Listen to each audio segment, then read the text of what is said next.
नमस्कार, स्वागत आहे तुमचं सीमास फॅमिली किचन चॅनलवर। जेवणाला चव आणणारा असा हा पदार्थ तुम्ही हिरवी मिरचीचा ठेचा तर नेहमीच करून बघितला असेल, पण आता आपल्याला बनवायचा आहे हिरवी मिरचीचा गोड ठेचा। त्यासाठी थोड्याशा हिरवी मिरची घेऊन मिरचीला देठ असतानाच आधी धुवून घेतलेला आहे।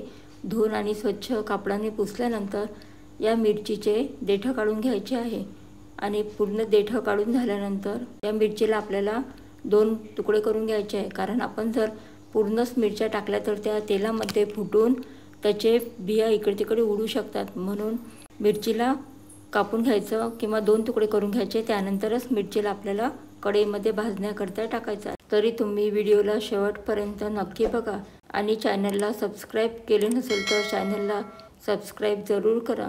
गोड ठेचा तुम्ही कार्यक्रमाच्या जेवणासाठी सुद्धा करू शकता। अतिशय सुंदर चविष्ट असा ठेचा तयार होतो। चला तर मग गोड ठेच्यासाठी लागणारे साहित्य बघूया। अंदाजाने थोडीशी हिरवी मिरची घेतलेली आहे, 4 चमचे शेंगदाण्याचे कूट, 2 चमचे तीळ आणि 3 चमचे साखर, 2 चमचे मीठ, एक मोठ्या आकाराची लिंबू घेऊन त्या लिंबाचा रस काढून घेतलेला आहे। साधारण 3 चमचे लिंबाचा रस, एक छोट्या वाटीभर तेल, त्यामधलंच थोडंसं तेल घेऊन आपल्याला इथे मिरचीला भाजून घ्यायचं आहे। मिरचीला आपण जास्त भाजायचं नाही, तर त्या मिरचीचा कच्चेपणा निघेपर्यंत अगदी थोडंसं हलकं असं भाजून घ्यायचं आहे।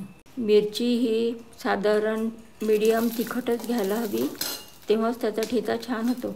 आणि ज्यांना तिखट आवडत असेल त्यांनी तिखट मिरची वापरली तरीसुद्धा ठेचा हा छानच होतो। मीडियम गॅसच्या फ्लेमवर मिरचीला भाजून घ्यायचं आहे आणि मिरचीला हलवत राहिल्यामुळे मिरची ही चारी बाजूंनी व्यवस्थित भाजली जाते। मिरची भाजताना मिरचीचा खूप छान मस्त असा वास सगळीकडे घरामध्ये पसरतो आणि मिरचीचा गोड ठेचा हा 5-7 दिवस तरी फ्रीजमध्ये छान राहतो। फक्त बघा, मिरची भाजून झालेली आहे। आता गॅस बंद करून घेऊ आणि मिरचीला थंड होऊ देऊ। तुम्ही बघू शकता अशा प्रकारे मिरची भाजून घेतलेली आहे। मिरची पूर्णपणे थंडी झालेली आहे। याला आता मिक्सरमध्ये वाटून घ्यायचं आहे। मिरचीमध्ये वाटताना काही घालायचं नाही। अशा प्रकारे मिक्सरमध्ये जाडसर असा ठेचा वाटून घेतलेला आहे। तुम्ही बघू शकता हा जाडसर ठेचा वाटून झालेला आहे। आता या ठेच्याला आपल्याला फोडणी द्यायची आहे। त्याकरिता त्याच कढईमध्ये मी जे तेल दाखवलं होतं तेवढी वाटीभर तेल घेतलेलं आहे। या तेलाला जास्त गरम न होऊ देताच यामध्ये जिरे घालायचे आहे। 1 चमचा जिरे घालून घेऊ आणि त्याला चमच्याने हलवून घेऊ। जिरे तडतडले आहे। आता त्यामध्ये 2 चमचे जे तीळ घेतलेले आहेत ते तीळ घालून त्यानंतर आपल्याला अर्धा चमचा हिंग घालायचा आहे। हिंग घातल्यानंतर त्यामध्ये 4 चमचे साधारण बारीक केलेला शेंगदाण्याचा कूट घालून व्यवस्थित चमच्याने मिक्स करून घ्यायचं। हे सर्व मिश्रण घातल्यानंतर आता आपण साधारण जाडसर वाटून घेतलेला ठेचा हा तेलामध्ये घालायचा। ठेच्याला पण थोडंसं छान व्यवस्थित तेलामध्ये परतून घेऊया, कारण जो काही थोडासा कच्चेपणा राहिला होता तो पण पूर्णपणे होऊन जातो। आणि आता चवीनुसार मीठ घालायचं। त्यानंतर 3 चमचे साखर घालायची।